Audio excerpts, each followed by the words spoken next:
Good morning all dear friends. अपन बात कर रहे थे कार्बोनिल कंपाउंड्स की। कार्बोनिल कंपाउंड्स की जो बनाने की विधियां हैं, मेथड्स ऑफ प्रिपरेशन, उनकी बात अपन ने कर ली थी लगभग। आज अपन बात करेंगे कार्बोनिल कंपाउंड्स की प्रॉपर्टीज। तो सबसे पहले अपन बात कर रहे हैं फिजिकल प्रॉपर्टीज, भौतिक अवस्थाएं इनकी, भौतिक गुण इनके क्या होते हैं। भौतिक गुण में अपन इन बातों की चर्चा करेंगे। फिजिकल स्टेट इनकी क्या रहती है, इनकी ऑर्डर जो होती है, गंध कैसी होती है, इनका बॉइलिंग पॉइंट क्या रहता है और इनकी सोल्युबिलिटी क्या रहती है। देखिए, भौतिक अवस्था मतलब अपने को पता है कि पदार्थ की तीन अवस्थाएं हैं, द्रव, ठोस, गैस। तो जो फॉर्मेल्डिहाइड होता है HCHO, जो निमंत्रण एल्डिहाइड है, यह फॉर्मेल्डिहाइड जो होता है वो गैसीय अवस्था में होता है। किस अवस्था में होता है? गैसीय अवस्था में, गैसीय अवस्था में। इसके बाद में C2 से लेकर और C10 तक जो एल्डिहाइड हैं, जो कार्बोनिल कंपाउंड्स हैं, वो जो होते हैं ये होते हैं द्रव अवस्था में। कौन सी अवस्था में होती हैं? द्रव अवस्था में होते हैं। और C11 से लेकर जो उच्चतर एल्डिहाइड या कार्बोनिल कंपाउंड्स हैं वो होते हैं ठोस अवस्था में। C11 से ऊपर ये आपके हैं ठोस अवस्था। ये आपकी होगी इनकी फिजिकल स्टेट की बात है। जब अपन गंध की बात करते हैं तो जो फॉर्मेल्डिहाइड है, इसकी गंध जो होती है वो अरुचिकर होती है। इसके अलावा जो आगे के एल्डिहाइड हैं उनकी जो गंध होती है वह रुचिकर होती है।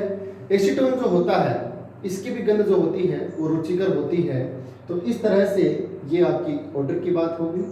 बॉइलिंग पॉइंट की जब अपन बात करते हैं तो बॉइलिंग पॉइंट जो होता है, संगत जो एल्केन होती हैं, एल्केन या हाइड्रोकार्बन में कहूं, उनकी तुलना में इनके बॉइलिंग पॉइंट के मान उच्च होते हैं, द्रव्यमान के मान उच्च होते हैं। इसका कारण यह है कि द्विध्रुव आकर्षण बल पाया जाता है, जिसको अपन डाइपोल डाइपोल इंट्रैक्शन फोर्स कहते हैं। डाइपोल डाइपोल फोर्स क्या?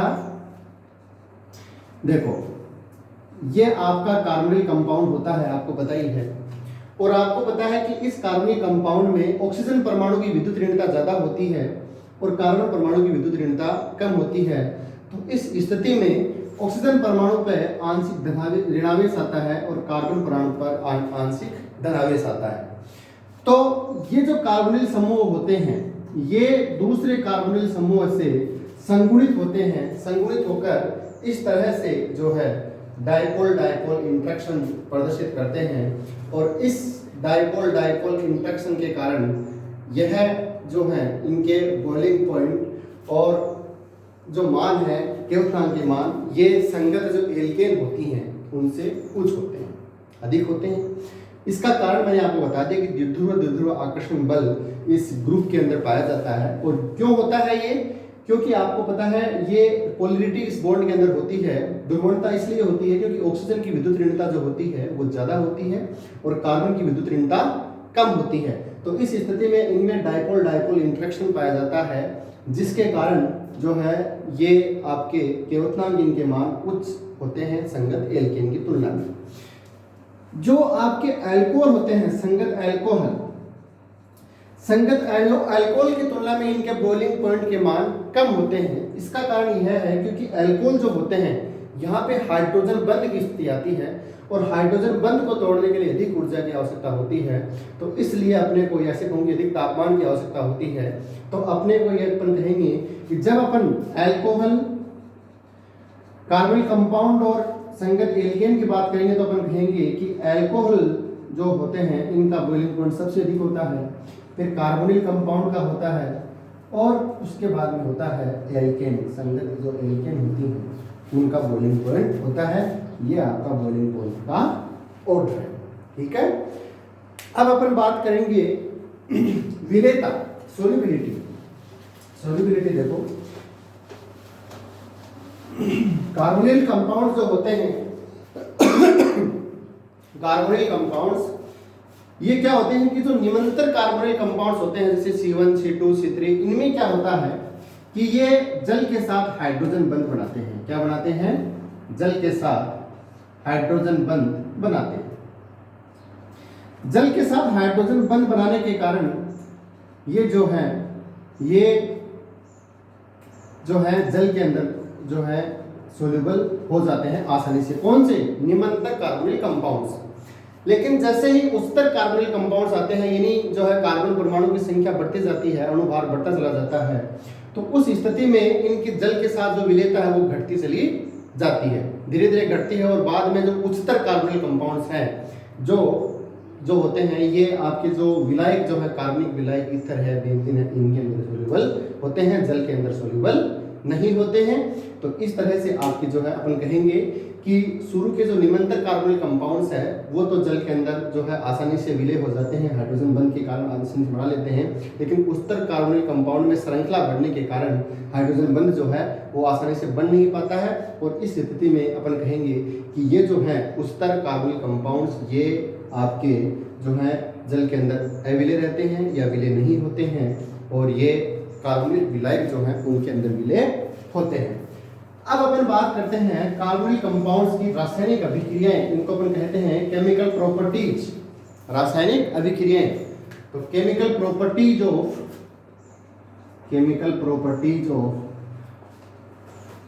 Carbonyl compounds.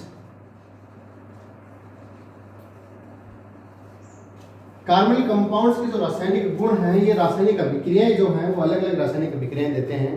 इनकी सबसे इंपॉर्टेंट जो अभिक्रिया होती है वो होती है नाभिक स्नेही योगात्मक अभिक्रिया। नाभिक स्नेही योगात्मक अभिक्रिया, इसको अपन कहते हैं न्यूक्लियोफिलिक एडिशन रिएक्शन। यह कार्बोनिल कंपाउंड्स का महत्वपूर्ण इंपॉर्टेंट कैरेक्टरिस्टिक्स है। मतलब ये जो अभिक्रियाएं देते हैं वो महत्वपूर्ण अभिक्रिया होती है नाभिक स्नेही योगात्मक अभिक्रिया। यह अभिक्रिया अपन डिटेल में पढ़ेंगे। नाभिक स्नेही योगात्मक अभिक्रिया देखो क्या होती है कि कोई भी न्यूक्लियोफाइल नाभिक स्नेही जो होता है वो कार्बोनिल कंपाउंड पर अटैक करता है, तो नाभिक स्नेही का जो योग होता है कार्बोनिल कंपाउंड पर, जिस कारण इस अभिक्रिया को अपन, और वही पद जो होता है देखो आपको पता है कि जो कार्बोनिल कंपाउंड्स है, कार्बोनिल कंपाउंड्स अपन कहते हैं कि इस कार्बोनिल कंपाउंड्स में ऑक्सीजन जो होता है उसकी विद्युत ऋणता ज्यादा होती है और कार्बन परमाणु की विद्युत ऋणता कम होती है। तो जैसे ही मैं कोई आपका, जैसे ये अपने पास न्यूक्लियोफाइल है, ये साथ में कोई इलेक्ट्रोफाइल जुड़ा हुआ है, और आपको पता है कि यहाँ पे जब ये इलेक्ट्रॉन इधर की तरफ शिफ्ट होंगे तो यहाँ पे आंशिक ऋणावेश आएगा और इस कार्बन परमाणु पर आंशिक धनावेश आएगा।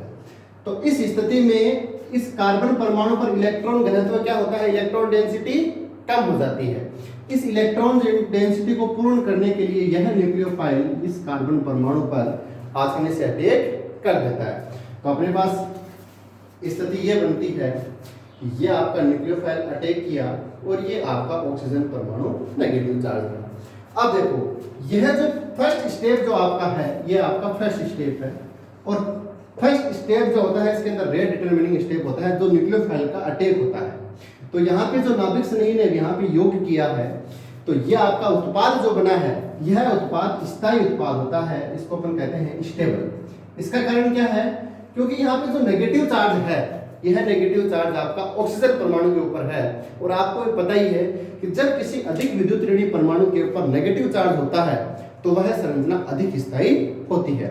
तो अपन कहेंगे कि इसके अंदर जो पहला उत्पाद बन रहा है, ऐसे कहूँ कि जो इंटरमीडिएट बन रहा है, उस उत्पाद के अंदर जब नाभिक स्नेही का अटैक हो रहा है तो उस समय उत्पाद के अंदर नेगेटिव चार्ज जो है, ऋणात्मक आवेश कहाँ है, ऑक्सीजन परमाणु पर। इसका मतलब ये क्या हो गया, आपका स्थायी उत्पाद हो गया।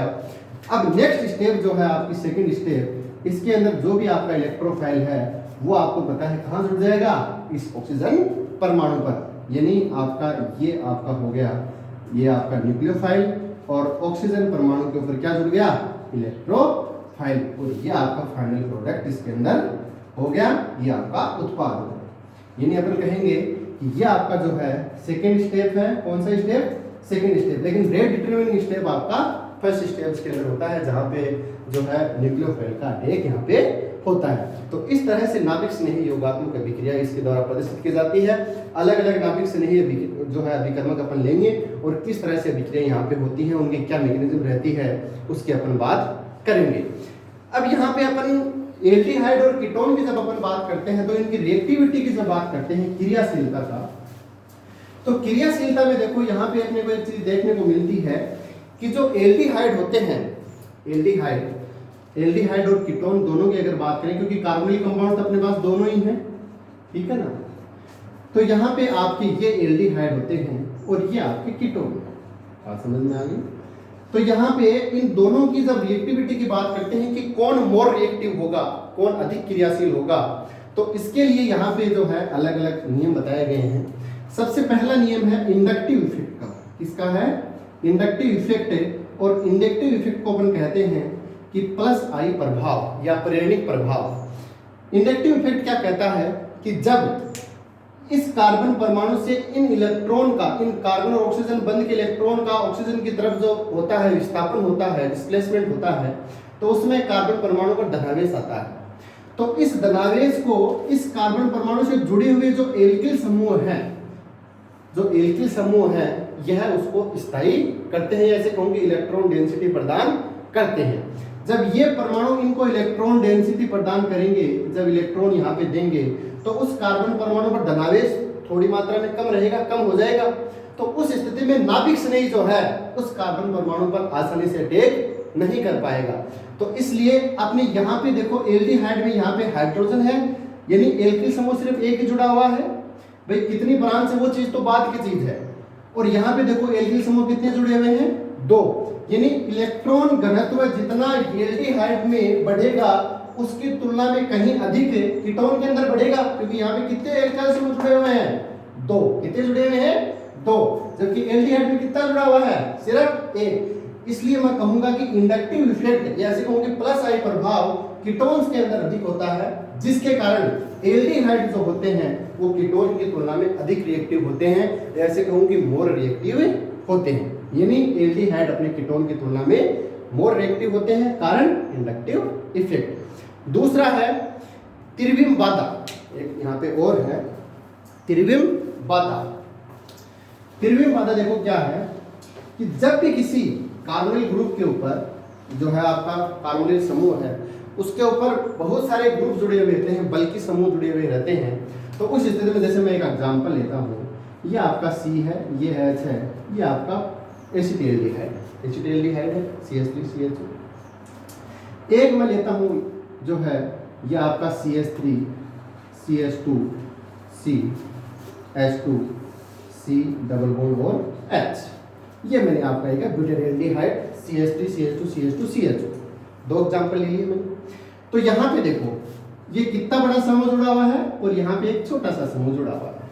बात समझ में आ गई? तो ऐसे कहूँ कि जब इस कार्बोनिल जो है डबल बॉन्ड के इलेक्ट्रॉन ऑक्सीजन की तरफ शिफ्ट होंगे तो उस स्थिति में कार्बन पर धनावेश आएगा और अपना न्यूक्लियोफाइल जो है इसके ऊपर अटैक करेगा।